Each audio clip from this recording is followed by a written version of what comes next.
You're still watching the BDTV Breakfast Show right here on Business Day. This is the social listening segment. This is where we track some of the stories making the rounds on social media. And I'm joined here today. I wanted to say I'm joined by Valentine. And I'm like, okay. Joined this morning by this beautiful lady right here. Thank you. Deborah Eze. Yes, let's begin today with the FCT Minister, Nyesom Wike, who has taken a jab at Labour Party's Peter Obi, saying he will keep contesting on social media, but not as president of Nigeria. Wike made this comment during the commissioning of roads in Abuja, responding to Obi's criticism about poor conditions in FCT public schools. Obi had called the schools a national disgrace, but Wike accused him of seeking online sympathy and claimed he achieved more in 2 years as minister than Obi did in 8 years as Anambra State governor. Well, do you think that Wike, we all know Nyesom Wike to be uncouth. Uncouth with his remarks, uncouth with that. Well, to me, it's uncouth. It's just unfiltered. He says things as, it's still the same thing. are. It's uncouth. Like, he just says things. Do you think he went far with this comment about Peter Obi? Also, was Obi wrong to call out the FCT's education system publicly? That wasn't wrong. No, that wasn't wrong. Has a Everyone right has a right to their to say opinion. whatever it is. Yeah. So Obi wasn't wrong. Like you started, everybody knows how Wike can be dramatic, unfiltered. I would not call him uncouth because he's someone who actually says it the way it comes to his head, and he says it as it is, not like he insults you. You get what I'm saying? Everybody knows how Obi is, how they've reduced Obi to social media president. but is he not? I don't know. I don't know anything. Is he not? Because we all know Obi is everyone's favorite on social media. Everybody wants Obi to be on Maybe that. off social media too.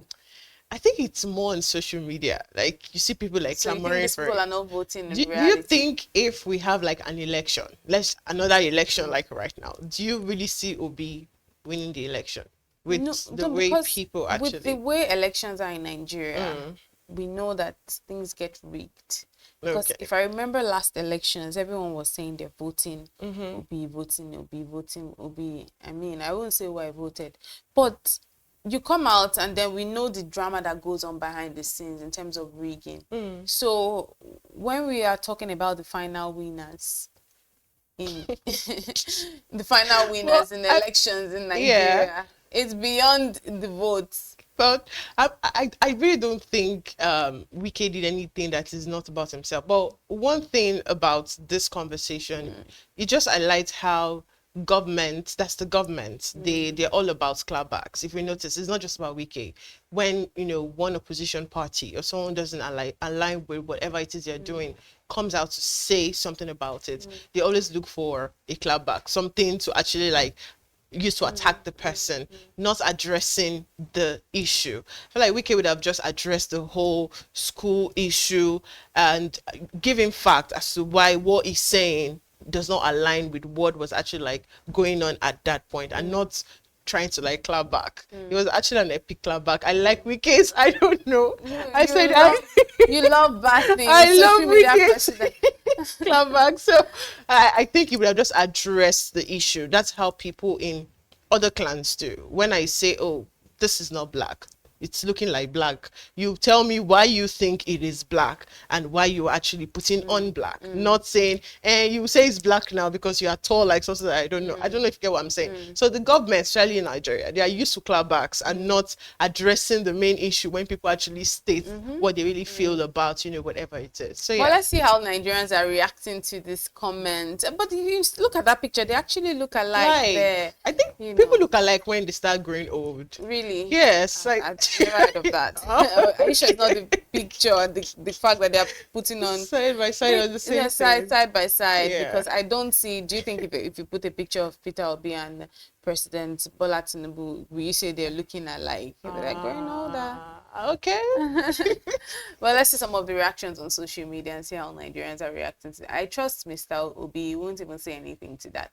Jagaban Warrior says, whether we like it or not, Wike is stating a political fact. Without nationwide structure and grassroots reach, social media presence alone cannot win a presidential election in Nigeria. No, This person is speaking for Debbie. Let's see more reactions. Here, TOJP says, Peter Obi will no doubt win the Nigerian social media president for the second time running in 2027. This is not cool, guys. Come on. Wait, what's this? Mr. D says, some people will find this funny, but it is not. Why are they building roads up and down in Abuja when schools are in deplorable conditions? Do you know why they no longer care? They are done school. They are done school in the country. They don't school in the country. They use same taxpayers' money to send their children overseas. Did this person school? Because if this person schooled, they won't spell they as there. Tap to End says, it talks like politics is his personal property, but forgets that real power now lives online where the people actually speak.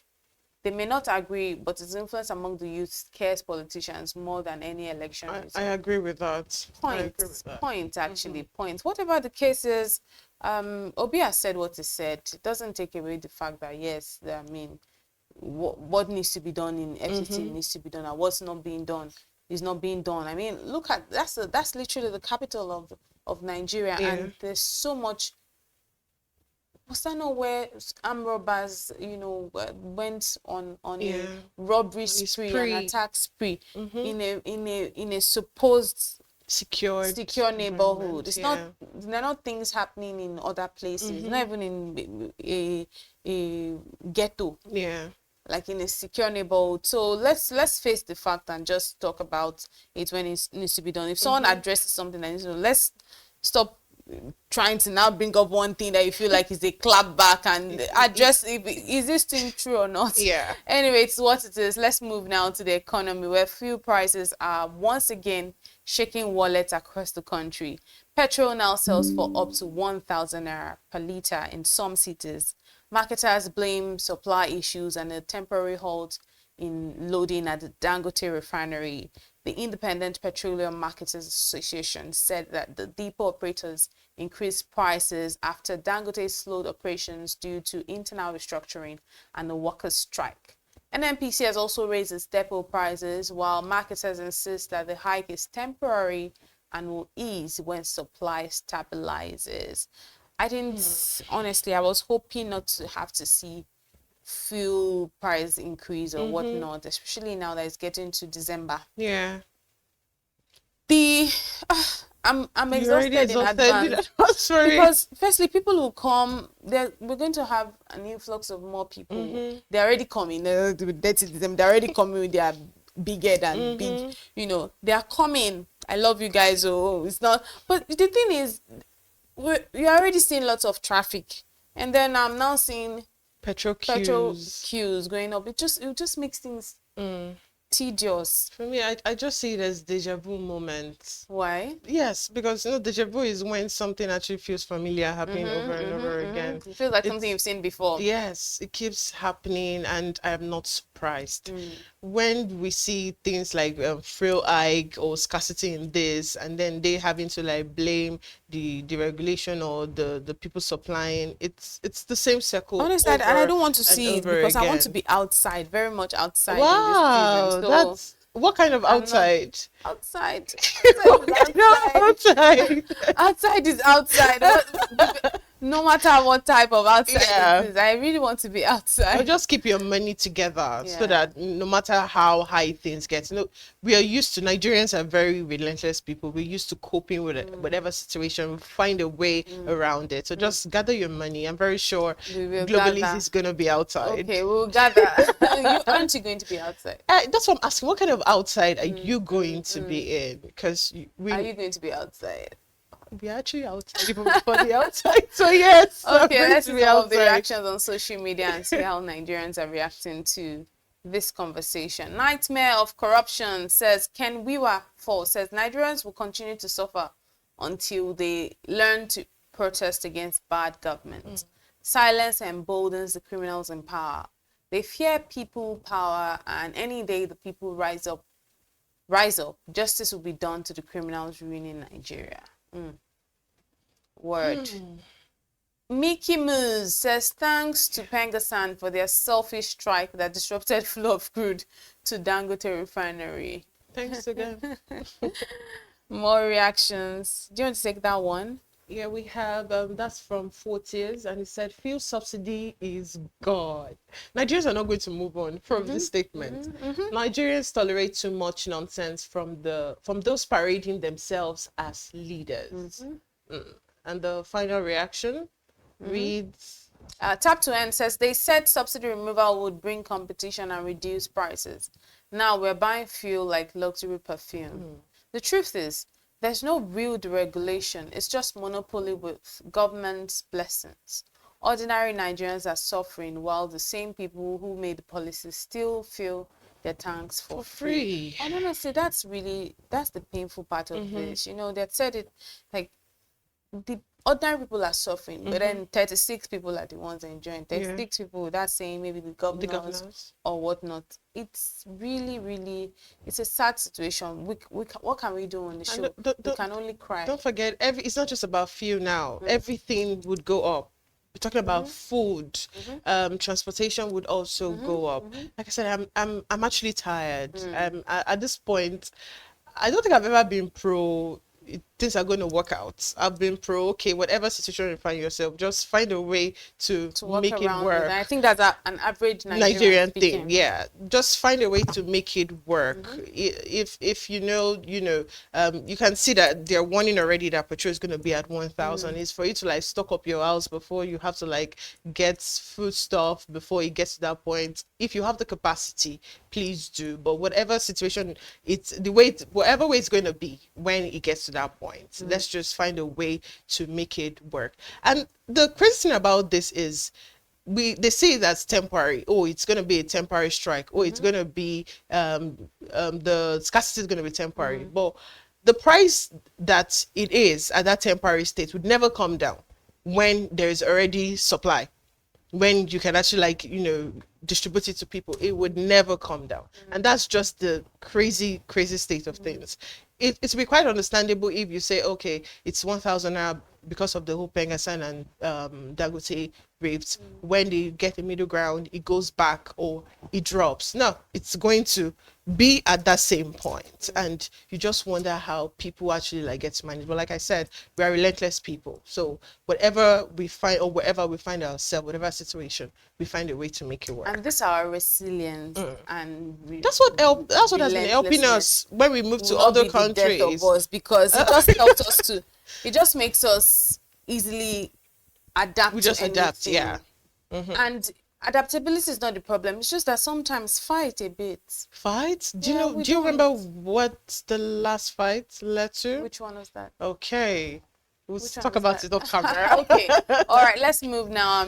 Move away from Nigeria. Let's move to an African country. Burkina Faso has refused to accept deportees from the United States, calling the move a blackmail, indecent, and a violation of national dignity. The country's foreign minister, Karamoko Jean-Marie, said the United States wanted Burkina Faso to take in migrants from other countries as part of a new deportation deal. After rejecting the offer, Washington suspended visa services in the country, forcing Burkinabés to travel to Togo for United States visas. And that's what's happening right now. I like how Burkina is having this very bold move. Just being able to stand up against, the US, the United States is impressive. Let me see some of the reactions on social media. Let's see what people are saying. It's probably going to be Nigerians. Well, Moshe Perez, I don't know where that person is from, says, Burkina Faso's dictator will regret it later. He had a chance to make connections with the United States and he missed the invitations. Okay. Well, that's a comment. John Valentine says, good to know that not all African leaders are sellouts to Trump and the West. Kudos to Burkina Faso and their leadership. Do we have more reactions? Nettie says it's against dignity. Deport people to their country of origin and stop passing them around. Imperialists can't seem to grasp the concept of dignity. Wow.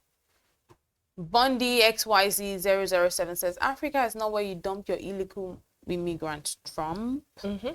Well, what do you make of Yeah, this that's conversation? last reaction. Burkina Faso has said it. We're not your dumping ground. Don't come dumping, your refuse on us. For the fact that you think, we're actually like a failing country. I don't like to see Burkina Faso fail country because they are taking conscious step to actually like rebuild everything from the ground, which is actually very, very impressive and brave. So for the fact that you think we are like this and we're going to be needing things from you to make sure that this rebuilding actually works, it doesn't mean you can just wake up and decide that, okay, you take this refuse, it to suit you well. So it's really bold. It takes a lot because now they're damning whatever consequence it's going to lead to, whatever they're not going to like receive from the West anymore. They don't care about it. All we know is we're trying to rebuild. Don't come and dump whatever it is that you think you cannot keep in your country on us. So it's really, really bold for me.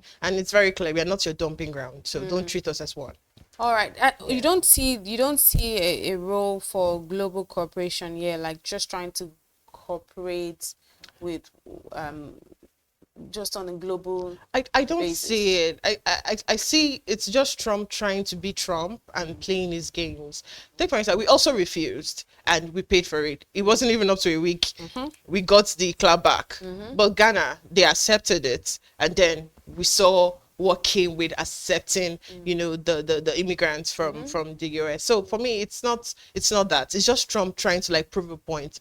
Trump is that person who would want to let you know that, see, I am going to do this to you, and he will show you that he will do it to you. He likes to prove a point. And for me, that's not the way you run things. That's not the way diplomacy actually works. You don't threaten me. So we see what he's doing to other people. So for Burkina Faso, I didn't even expect them to refuse it. For them to refuse it, it really means they really mean business, and they don't need the US to actually like do whatever it is that they're doing. They will sort themselves out. So it's really something for other African countries to actually like emulate. And I wish India can actually emulate it because India? yes, because they are the ones at the forefront of the whole Trump decision.